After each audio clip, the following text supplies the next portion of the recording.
You're about to enter into a new world of knowledge, curiosities, and high strangeness. This is a podcast of Straight Up Strange Productions. You're listening to Mysteries and Monsters. I'm your host, Paul Bestall.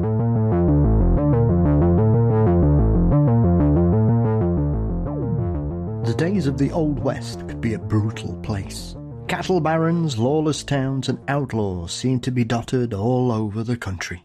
And Lincoln County, New Mexico, was no different. From Billy the Kid's ghost to La Llorona, a ghostly steer terrorising the locals, to a twice-hung man, John Lemay joins me on a trip to haunted Lincoln County. But before we join John, of course, don't forget you can support Mysteries and Monsters by signing up at patreon.com/mysteriesandmonsters. $4 a month gets you ad-free episodes guaranteed, early releases, bonus content, and more. And you can also click the link in the show notes as well. Thank you to each and every one of you that continue to support me and the show with your contributions. You can find Mysteries and Monsters across most social media platforms. Please subscribe to the Mysteries and Monsters channel on YouTube. And you can also visit mysteriesandmonsters.com for news and episodes and updates. Our exclusive merchandise site is available via TeePublic, and you can find the link for that in the show notes. Our intro and outro music are performed by the marvellous Weary Pines. Thank you to Dean Bestall for his wonderful artwork, and the show is produced by Mr. Brennan Storr of the Ghost Story Guys. Billy the Kid is far more than a legend of the Old West, as we will discover in the company of John Lemay.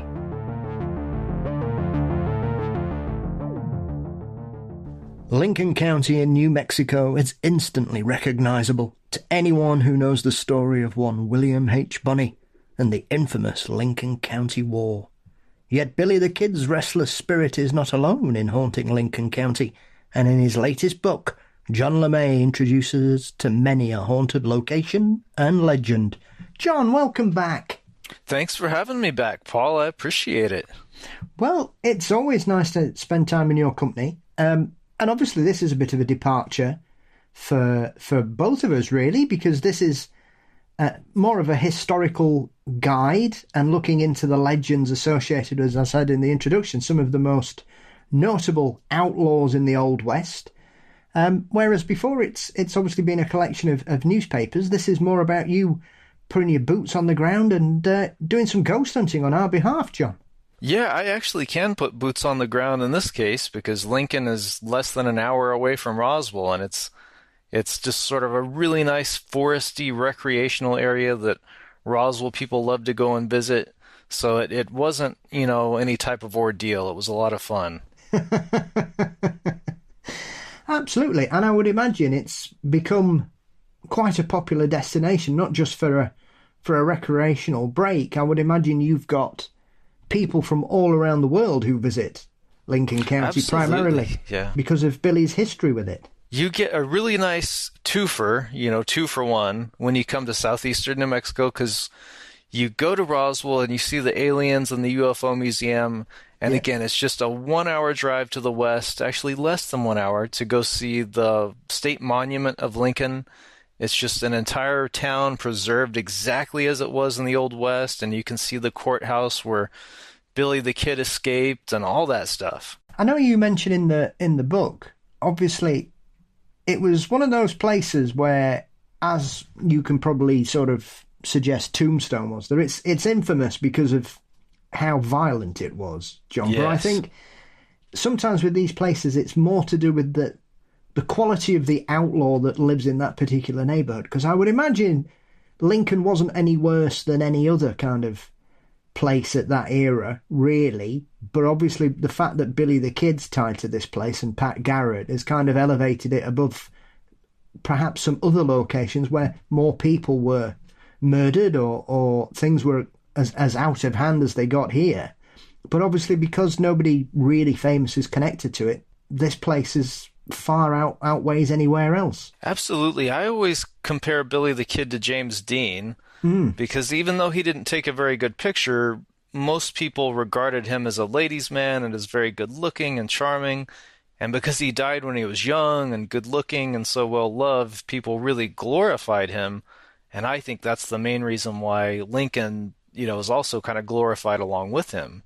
Do you think I mean, Billy's one of those characters, I think, that there seems to have been a real resurgence in people not sort of accepting the original story as to who's the good guys, who's the bad guys here, John. And I think when you look at that particular period of history, I suppose it's very difficult because most people were quite dodgy, shall we say? Yeah. And there's no black and white in this. I think everybody involved in the Lincoln County War was probably grey, because it seemed that there was a lot of people who just wanted to make as much money as possible, and they were basically just butting heads against each other, and then it would always spill over into violence. Absolutely, yeah. Because, so in terms of the Lincoln County War, most people regard the good guys as Billy the Kid, John Tunstall, who was an English rancher, and Alexander McSween and John Chisholm. Then the bad guys were Lawrence G. Murphy and James Dolan. But really, you know, Tunstall and Chisholm, they just wanted to make money, the same as Murphy and Dolan. So they really weren't any different. It's just because Billy the Kid was on their side, and Billy the Kid tends to get made into a hero. You know, it's like you said, it's really all gray, not black and white. Do you think he's probably the outlaw that's been most romanticised about? Because obviously you could probably say Doc Holliday is another one where I think people tend to think Doc Holliday was like Val Kilmer's performance in Tombstone, whereas history suggests he was, you know, he wasn't a man to mess around with. Yeah.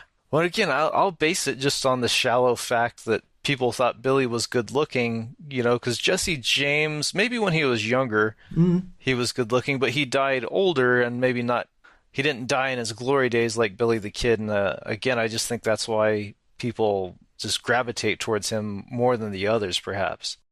Especially as James is regarded as a bit of a Robin Hood figure as well, wasn't he? Because yeah. I mean, they say that, but I think he was just bribing people. I don't think he was giving his money away out of the goodness of his heart, John. I think he was like paying for board and lodgings more than anything. But he was quite generous with what he paid, I think. It's the reason the James gang were probably a bit more thought, and obviously taking it to the man and the banks and things, whereas I suppose it's one of those aspects of it that people seem to view banks as victimless crimes, but you know, the James gangs would shoot up the banks and kill the tellers, and that's you know, it wasn't the guy's bank who they killed; he was just working there. So yeah, exactly.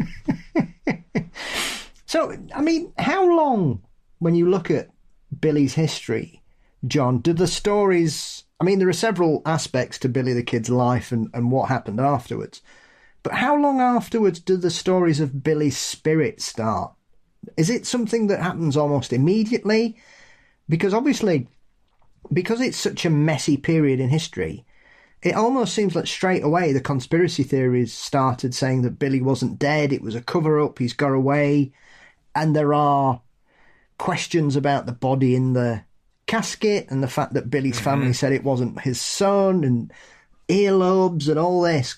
Not that I'm trying to suggest that I know a lot, but it's as with anything, John. I watched something fairly recently before we decided to have a chat about your new book, so it's quite apt that obviously Billy the Kid's included in it, because I was watching something about his earlobes being the clue as to not being why people thought he wasn't the person they killed. Yeah, so rumors or stories of Billy the Kid's ghost were probably immediate, but stories that he wasn't dead at all, I think those didn't start to pop up until the 1920s, 1930s most likely, because that's when the idea of the Old West finally started to be romanticized and people really became interested in it. So that's when there were the stories of Brushy Bill Roberts and these other men who claimed that they were Billy the Kid. I mean, you can tell that there's something going on, because I mean, you've got some incredible photos in the book, which is one of those things I think sometimes,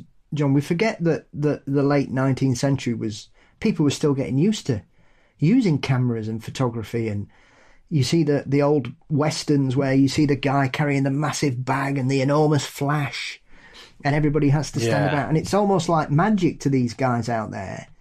But you can see in some of these pictures, I mean, there's one at the courthouse where they put a sign up, and it mentions something about Billy the Kid, the famous desperado. And that's like 100 years ago. So clearly already, as you say, this kind of looking back at that particular period, even though it was only like 50 years prior to it, John, is that when it really started to kind of be a money spinner for places like Lincoln County? Yeah, so when it really took off as a moneymaker was a man named Walter Noble Burns, a more famous author. He wrote his version of the Lincoln County War, which he called The Saga of Billy the Kid, and it sold exceptionally well. It was sort of a literary sensation in the late 1920s, and it was at that point that people who lived in Fort Sumner, where Billy the Kid was buried, they noticed these cars would be driving around the cemetery trying to find the grave, and they didn't even have a marker for him at that time. And so that's when places like Fort Sumner and Lincoln, the light bulb went off that, oh, we can make money off of this, and people are interested and they want to see it. So was it a case that the area, like you said, because I think people will always presume he was buried in Lincoln County, but he is at Fort Sumner, which is obviously quite a famous location anyway, yeah, because of its history to the American Civil War. It does seem to be one of those things that, did they just then decide to put a marker down and give him a headstone? Because there are lots of characters of that Old West era, these outlaws and train robbers and the like, where it seems at the immediate aftermath of their crimes or their punishment has reached fruition, John, the authorities don't want to do anything. And then 40, 50 years later, is this when it starts that people start to give these people gravestones and markers and they become historical tourist destinations? Yes, so initially, right after Billy the Kid was shot and buried, one of his so-called girlfriends and her brother were joking around about Billy the Kid's ghost in the cemetery, and he said, I bet you're not brave enough to go out there to Billy's grave at midnight. And so she not only did that, she went out to the grave and she ripped his cross out of the ground and took it back to the house with her as proof, which I don't know how much she really loved him if she'd yank his cross out of the ground and, just to win a bet. But that's the story, because his initial grave marker was 2 fence posts nailed together to make a cross with his name painted on it. And, they put it back after the girlfriend stole it. But after that, soldiers started using it for target practice. They thought that would be neat.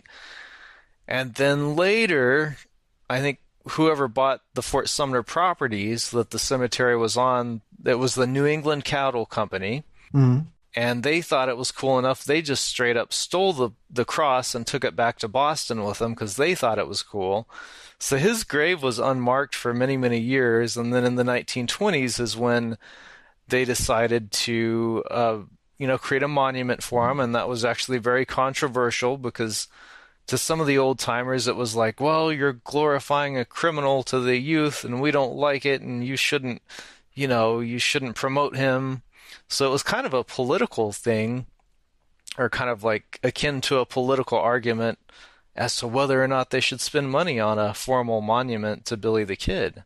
Well, I suppose it would be, but it's one of those things, I think, sometimes you forget, regardless, that whatever he did and whichever side of the coin you think he was on, he still deserved the decency of a gravestone at the very least. I mean, you would suggest in that era, John, Billy wasn't alone in not having a marker or anything, and most people, because of the time, it would be 2 pieces of wood nailed together with somebody's name just painted on it more often than not.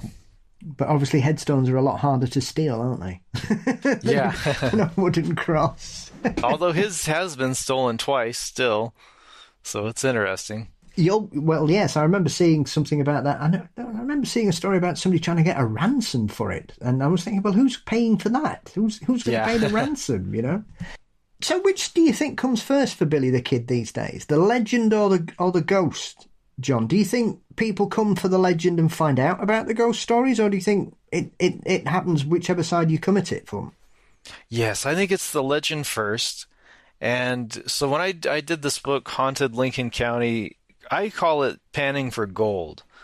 So I go through all the different books on Billy the Kid. Every once in a while, they'll have a ghost story in it or a paranormal anecdote that relates to Billy. So that's why I call it panning for gold. Like the books you see behind me right here, they've all got something in them. Like we were talking about Saga of Billy the Kid. It has a story about Billy the Kid's outlaw friend, Jesse Evans, how he was seen after he should have been dead, hanging around Lincoln, and the Hispanic people called him a wraith, which is totally different from a ghost. And, again, all these books have a little something tucked somewhere, and so all I really did was just compile them all into one volume. I had to chuckle when you've got, obviously, that part about one of Billy's friends talking about how he loved to tell ghost stories. And as soon as that story started, I thought, I'm sure I've heard this somewhere before.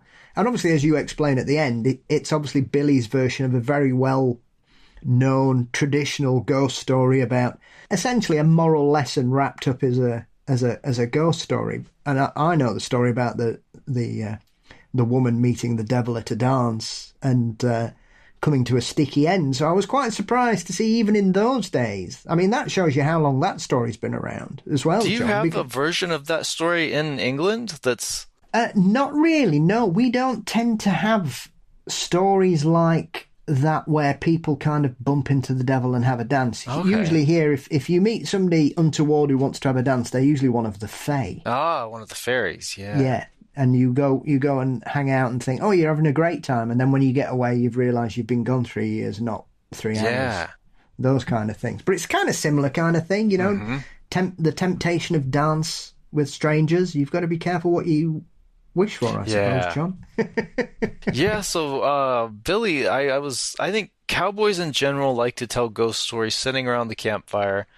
And in Hispanic culture, there's this story about the devil, and you can transplant it anywhere you want. And the story is usually that a girl wants to go to a dance on Good Friday, and it's blasphemous to go to a dance on Good Friday because that's disrespectful and all that. Or the parents just don't want their children going out to a dance because they're worried they'll be promiscuous. And the gist of the story, though, is that the girl goes to the dance anyways, and she meets this handsome stranger and starts to dance with him, and at some point during the dance, she'll look down and see that he has the feet of like a giant chicken or a giant bird, or he'll have hooves for feet, and he'll have a tail, and eventually it's obviously that he was secretly the devil, and they'll usually make an religious exclamation like Jesus, Mary, and Joseph, and he'll disappear in a puff of smoke. So basically, Billy the Kid loved to hang out with the Hispanic peoples of New Mexico. He picked up their stories, and just like the Hispanic people did themselves, he would transplant them to his location. So he made up the same exact story. He set it in the village of Lincoln, and he tied it in with the Lincoln County War by saying that after the war was over, the people had gotten particularly immoral, and the husbands and the wives weren't faithful to each other, and that's why the devil popped up at the dance. And so it's interesting that even he, told these stories himself. Well, I suppose it's, as you say, it's that kind of campfire scenario that these guys are out there on their own, and often they had nothing but their own exploits and scary stories to keep them entertained on quiet nights, I suspect, John. Yep, absolutely. I had to raise an eyebrow or two one of the other stories, which is this rather gruesome story about the poor chap who was hung, and he wasn't quite dead. Now, this is one of those where it seems like an absolute comedy, but obviously this is also tied in with Billy the Kid, because obviously some of the characters involved in the Lincoln County War were involved in this as well, because, as we said, there's no good guys in this story, really. You had this kind of situation going on where it seemed that somebody had paid for a hitman to take out somebody else that, I think it's Murphy who was one of the main sort of protagonists in this. Yeah, Murphy's the big head bad guy of the whole thing. Yes. He's the final boss, as the kids would say in video games. Absolutely. And so this seems to be one of those where you've got this guy who's clearly got massive influence over the whole area going up against the authorities. And also, once again, there seems to be a lot of pushback from people in and around Fort Sumner here. This almost descends into another war again, because obviously this guy gets hung for this hitman. He's hung by the guy who allegedly employed him. Yes, which is peculiar. The man he killed had his last rites read by the man that had paid the hitman to murder him, because he was a trainee priest and apparently the priest wasn't around. Oh, yeah, so Major Murphy actually trained for the priesthood, so Major Murphy presided over the funeral of the very man that he had killed, and they just didn't know that he was, the man, the puppet master in the dark pulling the strings. So even if ghosts aren't involved, just the history of the Lincoln County War is very macabre. Absolutely. You could say this Murphy was just running it like some kind of Machiavellian plan to... he seemed to be involved in everything, John. Yes, yeah. Goodness me. But yes, so this chap, Murphy hangs him, but obviously there seems to be a bit of a rush, and we've seen cases like this from around the world with hangings where the rope snaps or the trapdoor doesn't work. This chap seems to be one of those poor unfortunates that they hang him for quite a considerable period of time, and they just presume, well, he's dead now. Yeah. They put him in the coffin, and then one of the bystanders decides, well, that coffin doesn't look quite open, I'm going to have a look at that, which is even stranger. Yeah. Because I don't think it's the kind of place you have to go far to come across a dead body now and again, John. No, And when she opens the coffin, she realises he's still alive. And then there's this big argument saying, oh, well, he's been hung, and if he's survived, he'll be okay. And then Murphy's like, no, we've got to save him. Clearly trying to look after the guy who's worked for him. But then the guys from Fort Sumner went, no. And just hang him and drag him out the coffin with the noose. It's incredible when you read your description of what the events were. Yeah, the twice hung man, William Wilson. So yeah, the lady who peered into the coffin saw that he was still breathing, and some people thought Major Murphy wanted it that way, and he botched the hanging on purpose so that he could save him. But nobody knows. They just know that the people wanted justice, and Murphy argued from a legal standpoint that technically he had been hung, and they couldn't hang him again because the sentence had been carried. And so what if he didn't die? But the people wouldn't have it. They made sure he was hung again, and they let him hang for quite a while to make sure he was dead. I mean, you can only imagine the scenes. Yeah.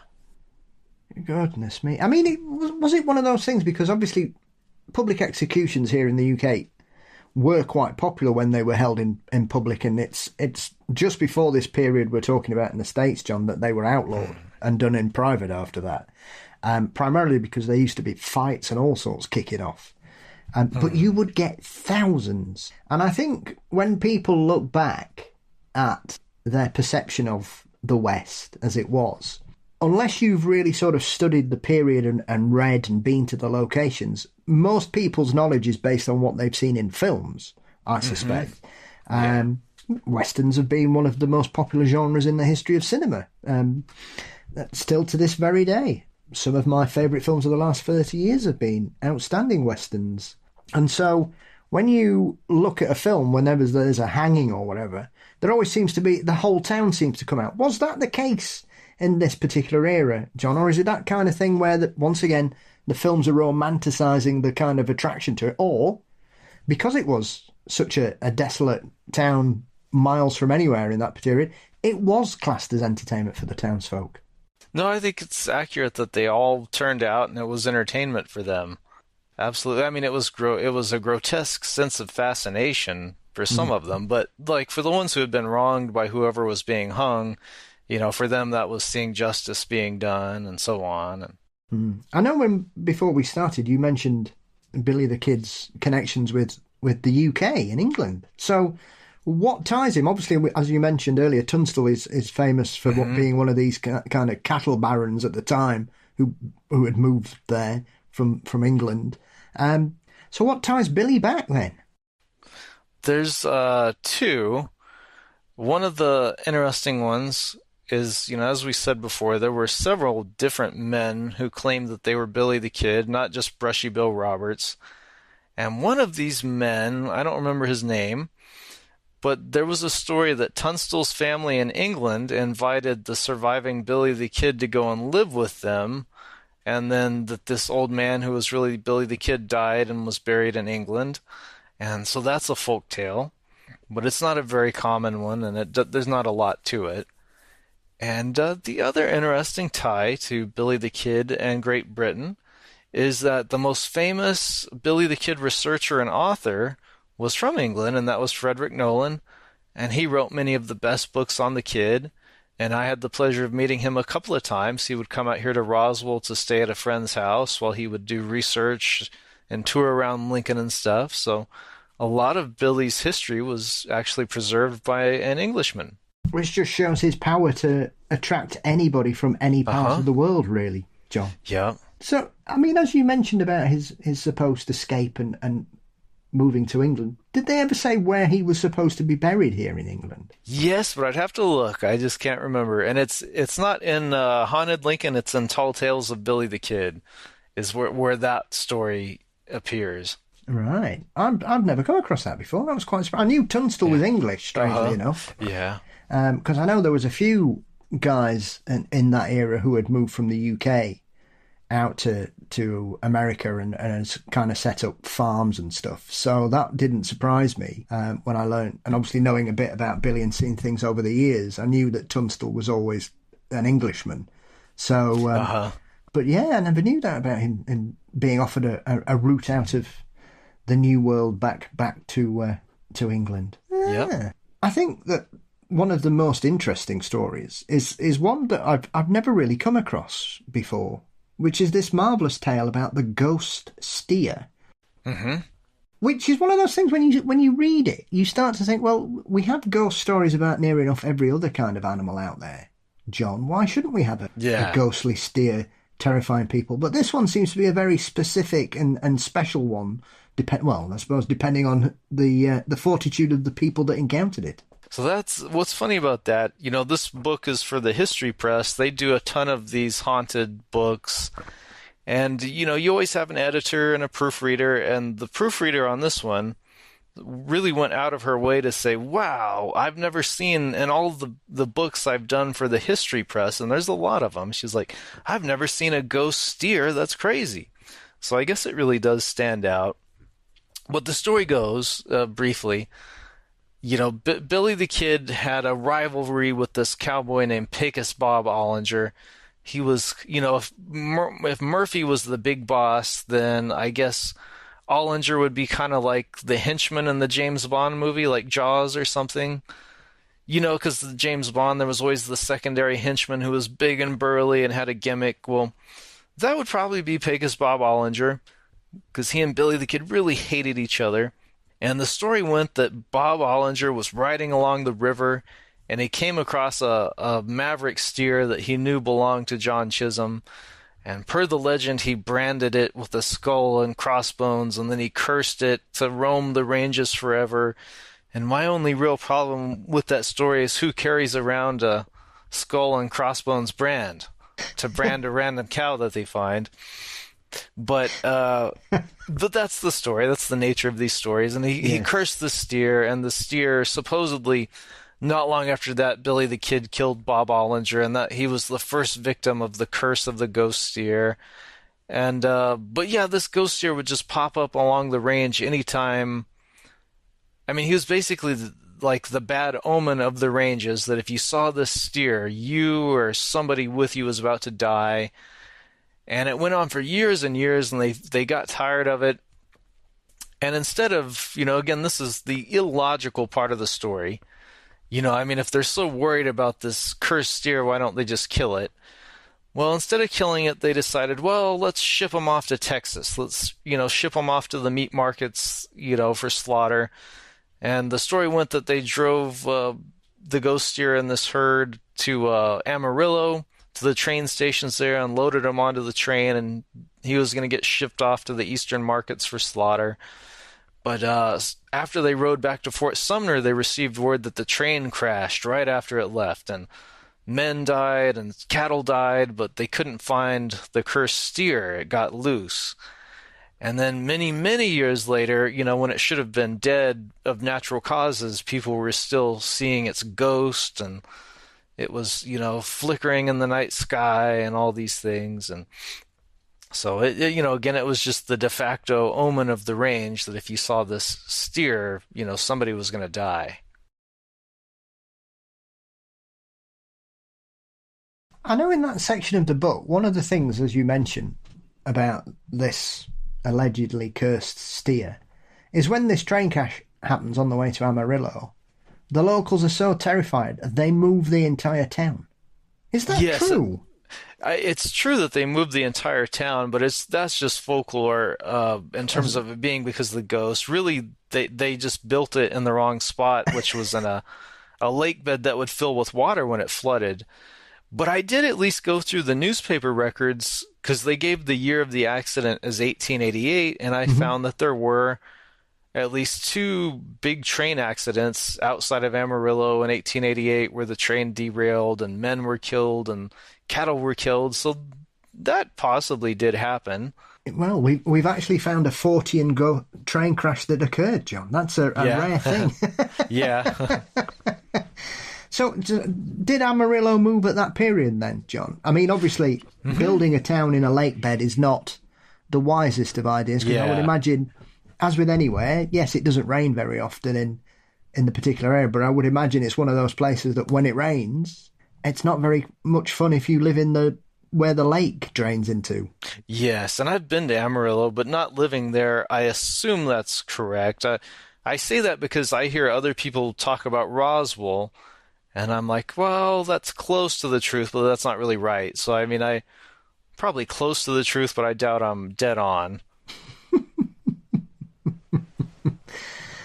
So, do you think it was one of those that because it was quite an intriguing-looking creature, its reputation preceded it, or because it was all wrapped up in the legend of Billy the Kid and Chisholm and everybody, that helped its supernatural reputation grow, John? Because I know some people claim that the steer is one of the reasons that the war started in the first place. Yes, and again, just total folklore in regards to that.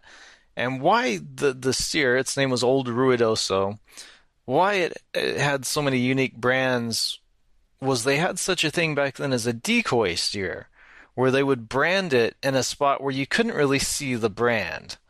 And it was kind of a form of entrapment where someone would see it and they might honestly think that it was just a maverick with no owner, and they would brand it. But then the owner could then, point to their original brand and say, oh, see, there's our brand. We got you, you criminal, and now you're under arrest. So it was kind of a gotcha thing, kind of deceptive. And that's what Old Ruidoso started out as, was a decoy steer. And so, like, some people think the reason it got so many brands on it was, just out of the animosity for decoy steers in general. And they said they put snakes and scorpion brands on it. So if it really existed, it must have been pretty unique. And I don't know if that steer ever really existed, but if you come to Roswell, we have a statue, though, of that particular steer, Old Ruidoso, and it's right across from our courthouse. So that at least does exist. So when did the ghost turn up? Because obviously, as with anything, it had a reputation as being bad luck and a cursed animal. There's another guy who hears of its reputation, decides to kill it, and as he goes to shoot it, his horses get spooked and he dies. Yeah, So how long is it till the ghost starts turning up? Because it also seems to have a real effect on people, because I know there's one chap who apparently sees it near Fort Sumner who essentially gets driven mad, and people say as he's dying he starts acting like the steer. Yeah. As though he's turning into some kind of animal before he passes away, which doesn't sound particularly nice for him or anybody who had to witness it. The ghostly aspect of him, like, as Ruidoso being an actual ghost, was the late 1890s, and he was allegedly seen in the skies prior to New Mexico's greatest disappearance of all time. In 1896, a lawyer named Albert Fountain rode across white sands in his buckboard, and he disappeared. They've never found his body. They just found his buckboard, and they've never found his body or the body of his son that was with him.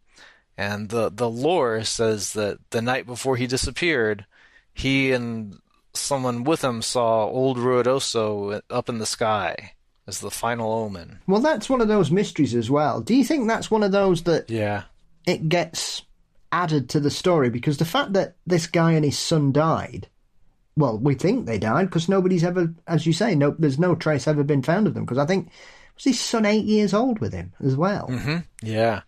Yeah, I don't think they really saw old Ruidoso in the skies, if I'm being honest. I do believe the stories that they know who killed Albert Fountain, and that man, the man who killed the little boy, was haunted.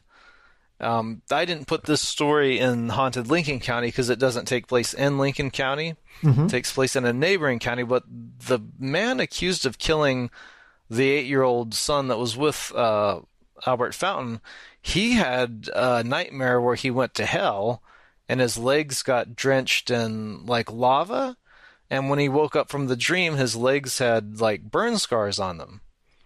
And that's, I mean, I didn't see it. That was a long time ago, but the people act like that was a true event, that he woke up with burn scars on his legs.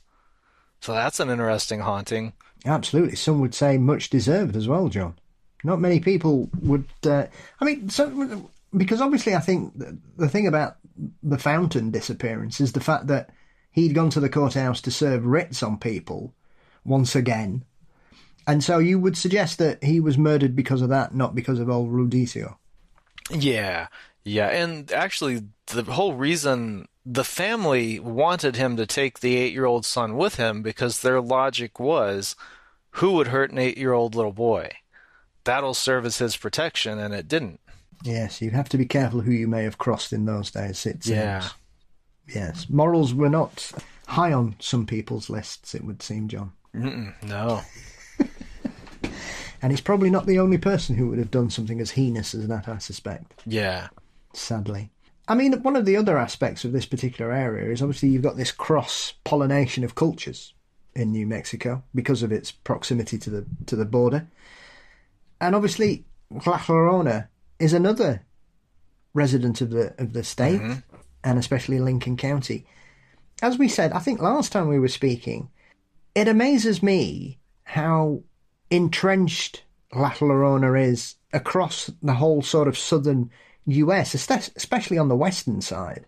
You can find stories, Texas, New Mexico, Arizona, Nevada, California. There seems to be a real grounding point for the stories about this particular character all throughout that area, but New Mexico seems to be a bit richer. Absolutely, yeah, because New Mexico is more Hispanic, arguably, than like Texas or Arizona. And so New Mexico, pretty much every village has its own version of La Llorona. I mean, even last night, my mom was telling me about the bridge where she went as a teenager and had some boy told her about La Llorona, and this is where she hangs out. So everybody has it, but Lincoln County's La Llorona, in that case, the mother didn't drown her own children, which is usually the origin story for her.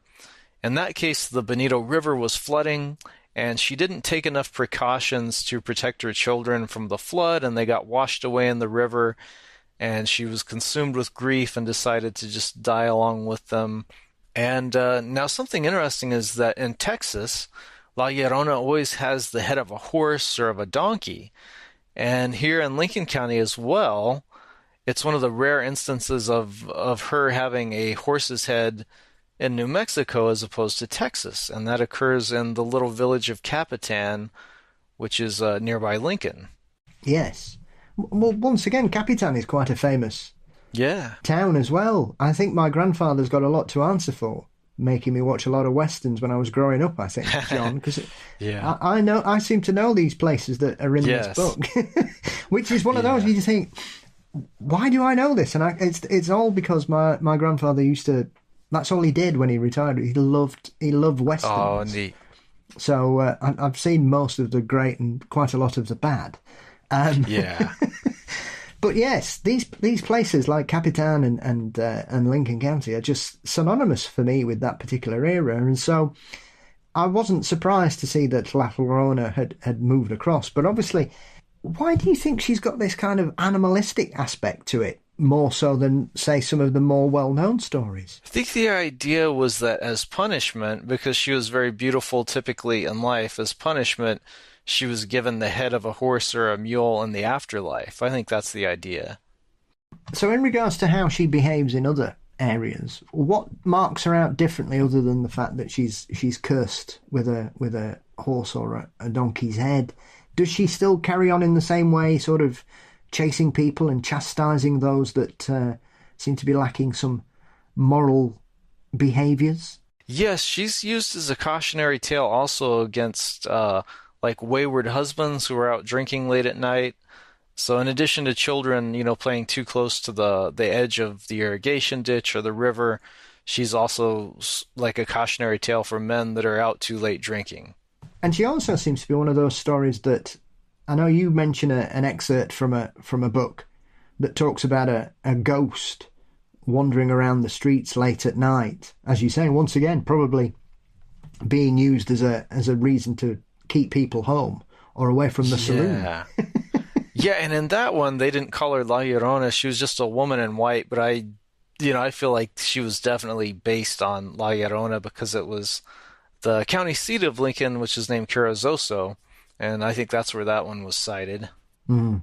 Has she continued to make her presence felt in the modern era, John, or is this one of those that we're looking back at stories from 100, 150 years ago, or is she still encountered? Do people still claim to run into her? Yes, La Llorona is still encountered. She's probably, as a legend, growing instead of like shrinking away, because some of these old Hispanic legends, they just kind of fade into obscurity. Like there's one called the Abuelo, which is basically Bigfoot, but nobody talks about that one anymore. But La Llorona and the Lechuza, which is like an owl woman, they're as popular as they've ever been, and the stories are still spreading.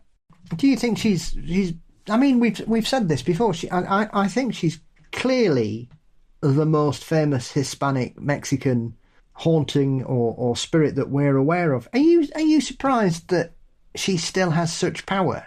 Because it is remarkable, I think. Maybe it's because I'm looking at it from outside the US, John, but I'm amazed how much she permeates those particular states, as I mentioned. And obviously one can only imagine how many stories there are about her in Mexico.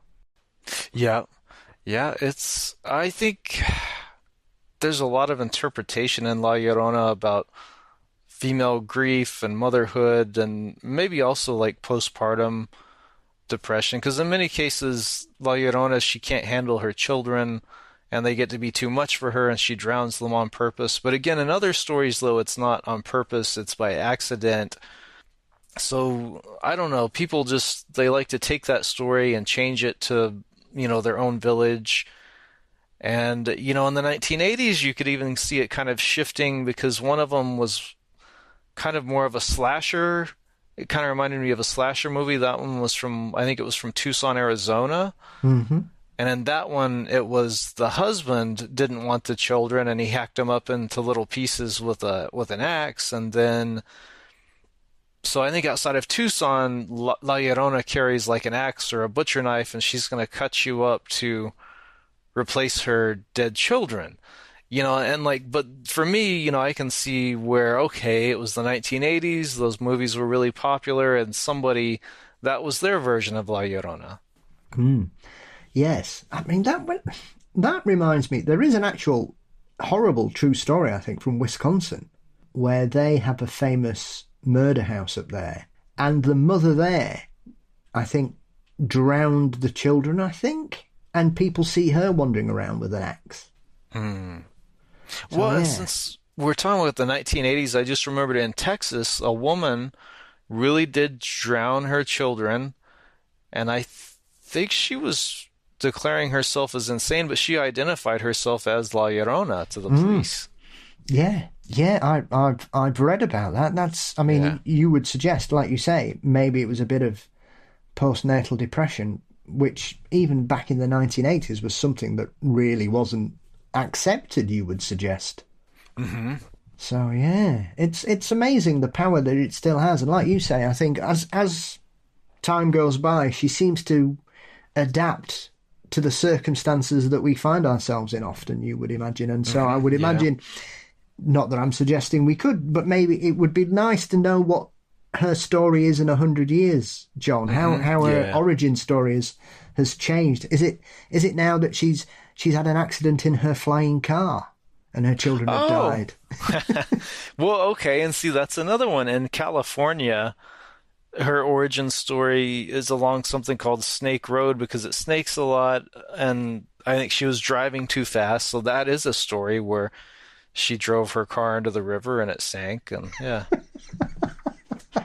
Well, that's scuppered my plans for the time machine, John. We don't need that then. That's clearly the next step. I mean, yeah, like you say, I mean, it seems that the origin story was she murdered her children, but I know this one in Lincoln County is more to do that they died accidentally in a flood. Yeah. And that's what changed it. But then you've got the car accident. Is there any other kind of origin changes to this? And the one in Lincoln County or just in general? In general. So in general, I'll be shameless just because I need to eat and make money and say, like, I have a whole book on La Llorona, which I know Paul has, but people listening may not have it. So yeah, I have a whole book on La Llorona. It's called Her Kith and Kin, and it's all the different variations and different origin stories and other spirits that are kind of tangent to her, because there's a male version. And there's also the ghosts of her children can sometimes become monsters as well. And it's, there's a lot to it. There doesn't seem to be any end to how she may become La Llorona, it would seem, John. Yeah. Hellhounds are a strange thing. I'm still scratching my head about how many there really are, because it seemed I was completely blindsided about this, because I think often the paranormal tends to kind of say that certain things only live in certain countries, and I think once you start to read and meet people from other places, you suddenly realise that that's a load of nonsense, because obviously Britain is synonymous, I suspect, with the Black Shucks. And the devil dogs, or whatever people want to call it. Hellhounds, they're known as in certain places here, John. But there seems to be a real sort of history in this particular area as well, once again from the Mexican peoples, that seem to have a real sort of fear of this. And then you've got at least 2 examples of hellhound stories in this latest book. Yeah, so near Lincoln is this old military fort called Fort Stanton. And it was initially the reservation where they would detain and oversee the Mescalero Apache, and they've since moved on to a different area. But Fort Stanton remained, and after it transitioned from being, a Native American reservation, it became a tuberculosis hospital and just a Navy hospital in general. I think during World War II, it had some prisoners of war. So it has a long storied history. There's a lot of ghosts at Fort Stanton. And again, I mean, for anybody who's touring New Mexico, it's right next to Lincoln. It's another monument that's very well preserved. You can walk around a period-accurate 1800s era fort and look around.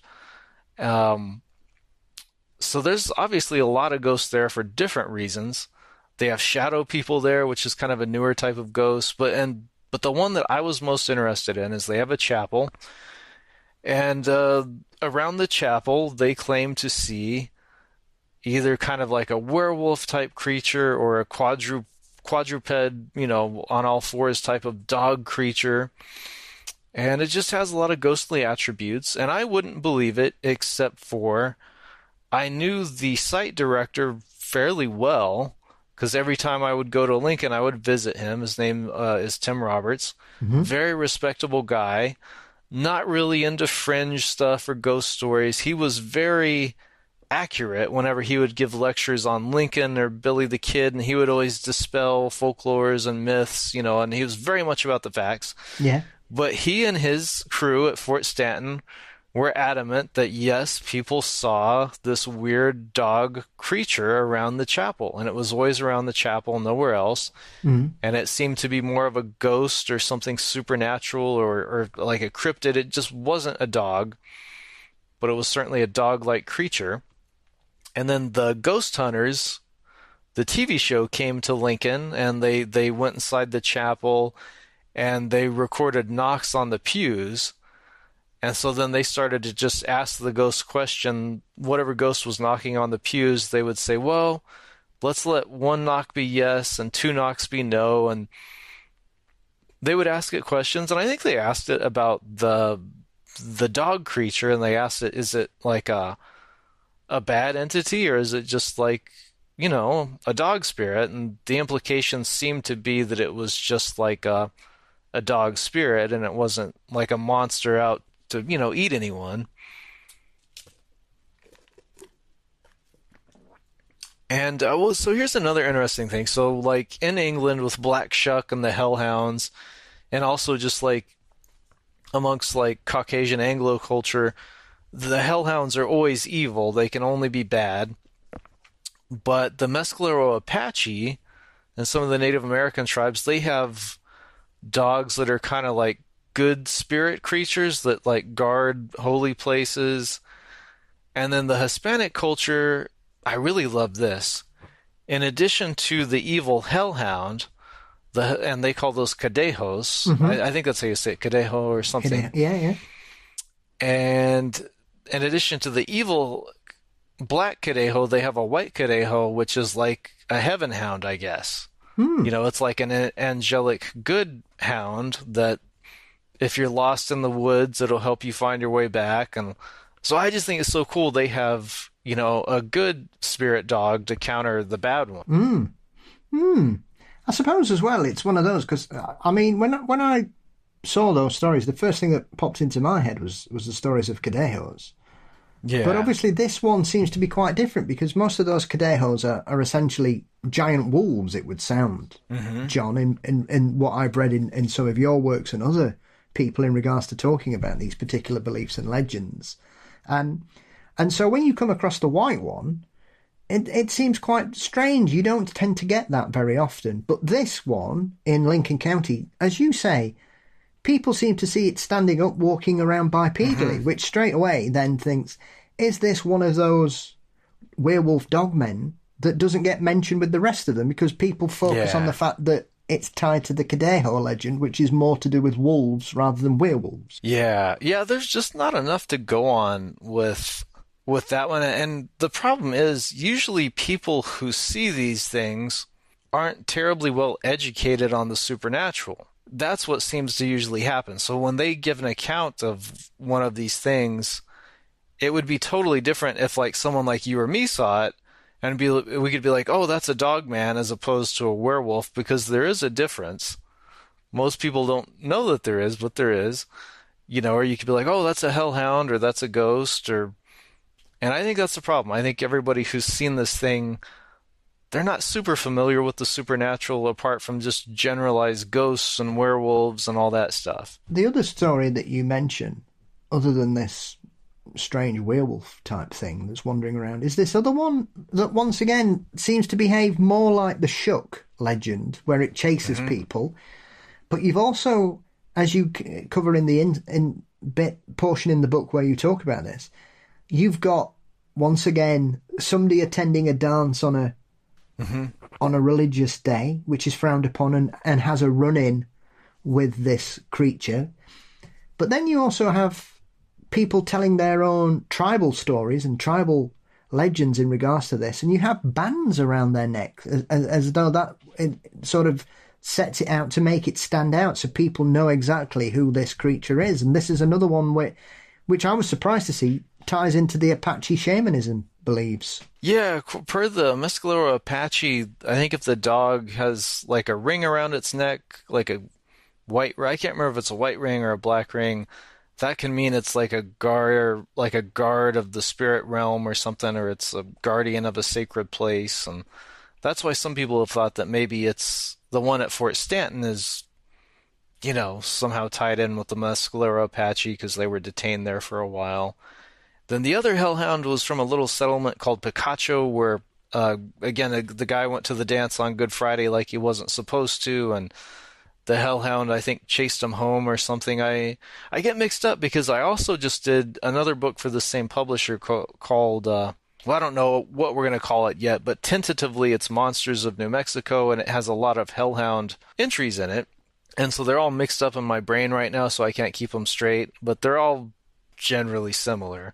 And there's a lot of them from New Mexico specifically, which is interesting. Do you think this is more because it's tied into Hispanic beliefs and therefore these are sometimes the stories that get overlooked, John, because there isn't either the cultural pollination of these stories or people just pass them as word of mouth, as a lot of the tribal nations passed on their legends, or it's, once again, funny dog creatures are quite popular now in the world of the paranormal, and it's only now that we're kind of getting these stories that have probably been around forever.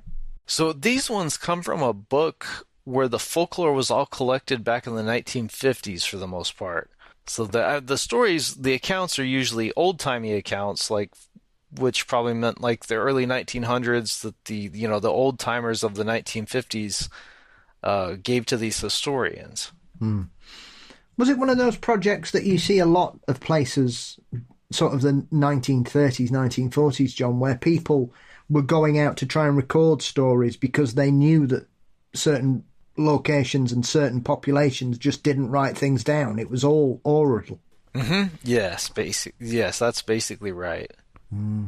It does strike me as quite peculiar. It seems like such a rich seam of paranormal belief that we barely know about, really. And it seems that, like you say, the more you look, the more you find. And that may sound like common sense, but often I don't think people would associate so many hellhound stories with that particular area.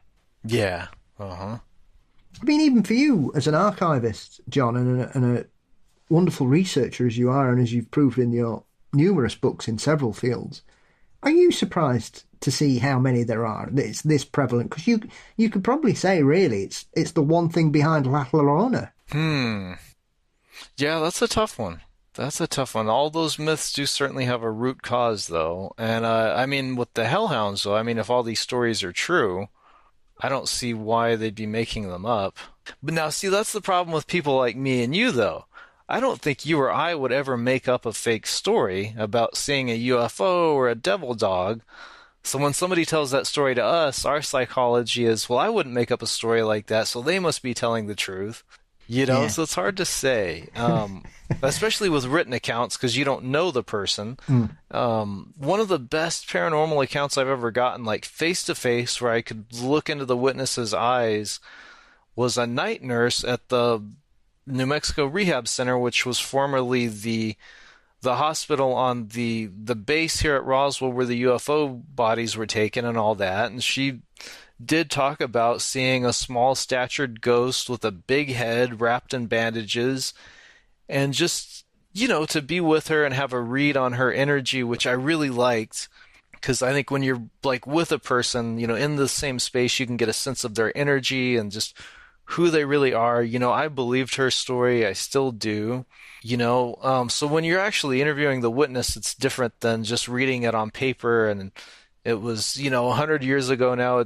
You really can't tell anything from that other than just, well, it's a story and it's in print and who knows. Yeah, well, that's quite interesting, because I've got the opposite to that. I was speaking to somebody fairly recently at an event, and they were telling me about all these stories about people claiming to see people transform into chupacabras, John, which I've never come across. And I just burst out laughing. Yeah, I've never heard that either. I just thought, that's absolute nonsense. Where on earth have you found this? And he's like, oh yeah, I've watched this documentary on YouTube. And I was like, what? What are you talking about? I've never come across. Now, I might be wrong, John, but it's not something I've ever come across. And certainly, as far as I'm aware, whichever version of a chupacabra you think it is, either the Texas blue dog or the strange alien-like creature from Puerto Rico, I've never come across a case where someone's claimed to see somebody change into one. And no, me neither. So yes, there's horses for courses. Yeah. You give me a good story, and I'll kind of give you the opposite there. So yes, yeah. I think you're right, though. I think often it's the emotion of someone telling the tale you can tell, and usually, sometimes they're quite mundane. It doesn't do anything. It's weird, and maybe frightens somebody because it either appears out of nowhere or it catches them unawares.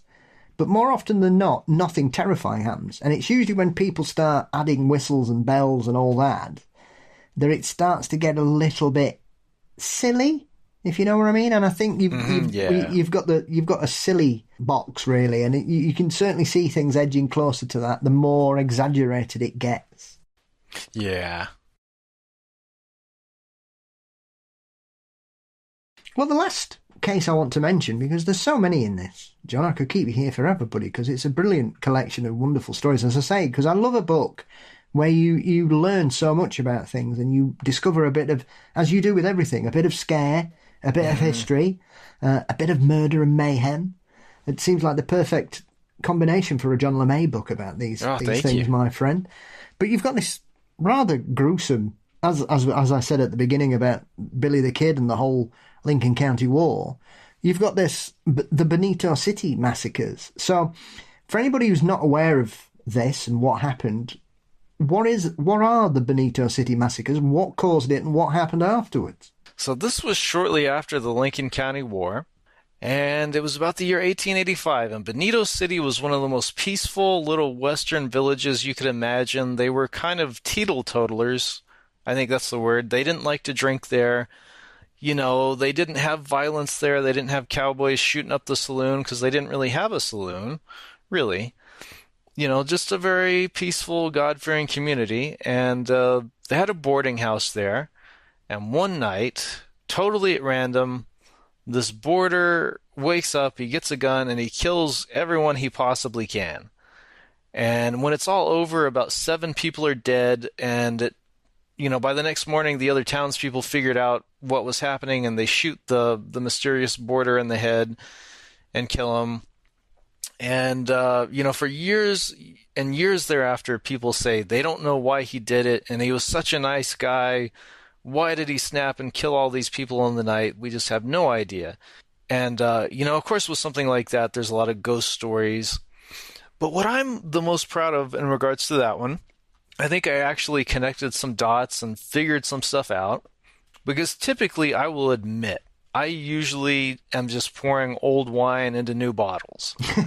These stories have been around a long time, but like maybe you, Paul, you don't know this story, but I know this story from the book on the shelf behind me that's really obscure that nobody's cracked open in 50 years. But because I'm a book nerd, I have it and I see it. And so I just take the story from this book and, paraphrase it and reprint it, for a new generation, which, nothing wrong with that. But with this Bonito City massacre, though, I think maybe I came across the motive. Because, again, people for years, they would say, oh, we don't know why this guy just started killing people. So there's this old book of folklore. It's very obscure. It's the one that has all the hellhound stories in it. The authors interviewed about 3 different families in the nearby town of Capitan about the murders and the ghosts. They wanted the ghost stories. But in talking about the ghosts, they kind of really implied, when you put all 3 testimonies together, you really get the impression that the murderer was probably a gay man who was mocked, for being gay, and also there would have appeared to have been some sort of a relationship between he and one of the boarders in the house. And you can't really say whether it was consensual or not, or what the context of the relationship was.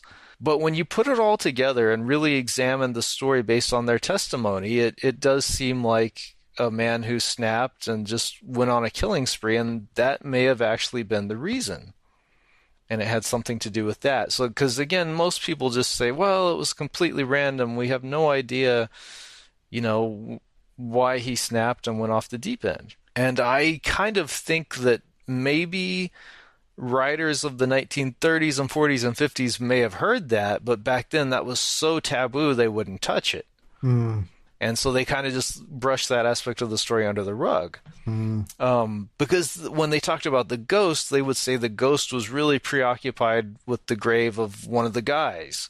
And the ghost was always trying to get into this grave, and the killing always had to do with this other guy. So it was just kind of eyebrow raising. And so I don't know if that's the reason, but it's a better reason than anything that's ever been given before for this mysterious massacre.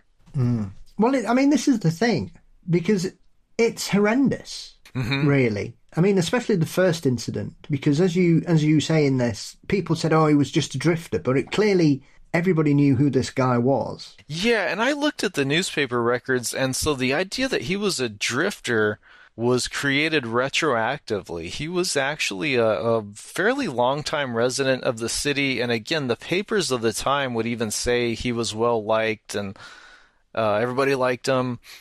But some of the old-timers in their kind of rarely printed recollections said he was made fun of and mocked because he was, quote, effeminate. That was what they said in their interviews. But yeah, I think some people like to say that he got possessed in the night, but I think that was just authors trying to create a fantastic story and kind of add some supernatural flourishes to it. But they said, yeah, he got possessed by the devil in the middle of the night, and that's why he did it. But irregardless of, why he did it, there's a lot of ghosts at the location.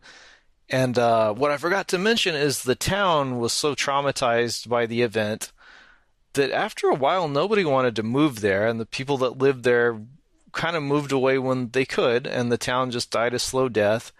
And it was in a natural little valley that they dammed up, and they made a lake out of it, a man-made lake. So today, people oftentimes will go there and go fishing, and it's like just a natural water reservoir for nearby towns. Contrary to myth, the ghost town is not underneath the water. Back then they liked to reuse their lumber, so they dismantled the town and took the good lumber and used it to rebuild other structures elsewhere. But yeah, so this lake is basically where this town resided that's just soaked in blood. And, the ghost stories are that if you look into the water, you can see the killer look back at you. And then there's lots of folklore that they buried the killer head first in the ground, like upside down, with his head pointed down, so that way his spirit couldn't rise back up and haunt people, even though allegedly it still does. But yeah, that's the whole point of the History Press's Haunted America imprint. I'm sure people know about it just because there's so many of these books. And like you said, Paul, the great thing about them is you learn a lot of proven true history, and then sprinkled in with that is, the ghosts that go with it. And so it doesn't have to be what they call a guilty pleasure, because you are learning true history, but you do get the fun stuff, which is the ghosts along with it. Absolutely. I've always said, as someone that loves history and the paranormal, you come for the ghosts and you learn your history. Mm-hmm. But I think, the one thing that surprises me about this particular incident is that I can think of 50, 60 other heinous murders, massacres in America in that period going up to the 1930s. I've never heard of this till I read it. And I don't understand why, because, he essentially nearly kills an entire family with a revolver, and one of them somehow manages to survive, and nobody's really sure. I think, is it the daughter that survives? Yeah, the daughter survived, and she chose to move back east not long afterwards because she didn't want to be there, and then nobody really interviewed her after that. And if anybody could have, really told the truth about that night, it was probably her. But again, just nobody ever interviewed her is the problem. But also, as you were alluding to, people said, oh, well, he lost his mind, he got possessed, whatever. But after he killed anybody he came across in the hotel that he was staying in, that he was lodging in, he then decided to change weapons. He grabs a Winchester and starts wandering around shooting anybody he comes across. He goes to the saloon and shoots a couple more people. But then he knocks on somebody's door and asks them for a cup of coffee. And he promises not to hurt them. But he's apparently so shaky he can't even hold his own coffee cup. So the lady who he's burst into holds it for him. He thanks her for it and he goes off and carries on. That does not sound like the behaviour of someone who's lost their mind. That sounds like someone, unfortunately, who has made a decision and whatever happens is going to happen, John. Yeah, so many mysteries to the whole story. And the problem with old timers back then is they would oftentimes give contradicting stories. I mean, that's still true of people today, but it seemed even worse back then, in terms of who shot who first and what order this happened and all that. I mean, like, even how the shooter dies, there doesn't seem to be a correct narrative either. And once again, do you think this is down to the fact that the only person who survived, nobody bothered to ask her about it, and therefore it's only the rest of the townsfolk who managed, I believe they corral him and eventually kill him within a few hours, but he still killed, what, another 5 or 6 people, so he's killed what? No, he just killed 7 total, I believe, yeah. Everybody else recovered, but he shot a lot, didn't he? Yeah. Yeah, I think most of the killings were the husband and the wife, their 2 sons, one of their boarders, so that's 5 people, and then the other 2 were just residents of the town outside that started to fight back against him. And that's the other thing, he got the drop on these 2 guys that were gunning for him. You know, it's not like he snuck up on these guys and killed them. At least one of them, there was like a hand-to-hand fight that the killer won. Yeah. So what legends occurred after he'd passed then? Is it one of those, like you say, because how long after the massacre and the people began to drift away and the town, as you say, essentially died, did the dam come then? And so what did the ghost story start before the dam, or is it this, once again, John, one of those things that it's happened after the location is unavailable to visit? No, the ghost stories started happening not too long after the killings. According to a book called Mysteries and Miracles of New Mexico by Jack Cutts. Although the bad thing about Jack Cutts was he didn't really use footnotes and he often didn't cite the sources, which is fine. Like, I believe Jack Cutts, but it would have been nice for our sake if he would have put in a footnote and said this account happened on this date. But Cutts kind of he liked to generalize and just say, well, one day this little girl was playing near where the murderer was gunned down and she saw blood flowing down the river, which wasn't too long after the killing, you know, probably a year later or something. And then another story is that they would hear gunshots going off in the hotel, you know, on the anniversary of the killing or just on certain nights. And some people say they never went inside the hotel to clean it and they left the blood everywhere. And then other people will say, oh yeah, they did clean the blood out, but then the blood would reappear and things like that. And again, there's not really good documentation on that. It's just oral history that somebody jotted down, but didn't really say when it happened and all that. But the dam, though, for sure wasn't built until the 1930s, and the town had died, you know, well before that. Well, it does surprise me, because knowing what I know about certain incidents in the Old West, I think a lot of them just got a bucket of water thrown over them most of the time, John. And so you've got blood stains all over the place. Yeah. I mean, Billy the Kid's supposed to have left blood stains somewhere, because I know, as we going back to what we started on, people have tried to DNA test that against family members, haven't they? So clearly this was a thing where you would, and to be fair, what would they clean it with? I would imagine some of these places didn't even have a proper floor. Yeah, I don't know. See, now that's where I'm bad as like a quote Old West historian. I don't know a lot of their technicalities. I just remember the stories in general. But you would just think that they wouldn't have the hands on, you know, this is essentially the frontier, really. People hadn't really got much further than this at that particular period. I doubt they're going to have a lot of soap and bleach to hand, John, in Lincoln County in 1878, let's be honest. Yeah. No, they wouldn't, yeah. Well, once again, John, it's a wonderful collection of fabulous stories and legends and incidents. Yeah, thank you. Terrible crimes and ghosts associated with them. So what's next? I know you alluded to it. You're doing some more work alongside the History Press again, as well as your ongoing series. So what have you got going on for everybody to look forward to? Well, I'll plug the History Press just because, yes, I still enjoy self-publishing certain books, but the History Press has such wonderful distribution into like actual brick and mortar bookstores, and they have a great online presence. So if you are yourself like a burgeoning historical author who'd like to break into the field, I think the History Press is great. Especially if you're a paranormal enthusiast, you know, if nobody's done a Haunted America title yet on your town or area, you know, potentially a way for you to get published. But yeah, I'm going to do a book with them next. The contract is signed, the book is done. It probably won't come out till next spring. And we don't know the title yet, but it's going to be like Cryptids and Monsters of New Mexico. Brilliant. Yeah. It sounds fantastic. And what about the ongoing cowboys and monsters and cowboys and aliens and all kinds of creepy things that people used to meet up with, John? Is that ongoing? Yes, I'm about to conclude though the one that I call Cowboys and Saurians, because I've done 9 books in that series, and I have a good amount of stories left over for a 10th one, and I feel like 10's a nice number to end on. So I think next year in 2026 I'll put out the 10th book in that series. Mm-hmm. And that'll also be the 10th anniversary of my self-publishing company I have, Bicep Books, because I started that in 2016. So I think for the anniversary year, I'm going to try to publish at least 10 books through Bicep Books for the 10th anniversary, but we'll see if that actually happens.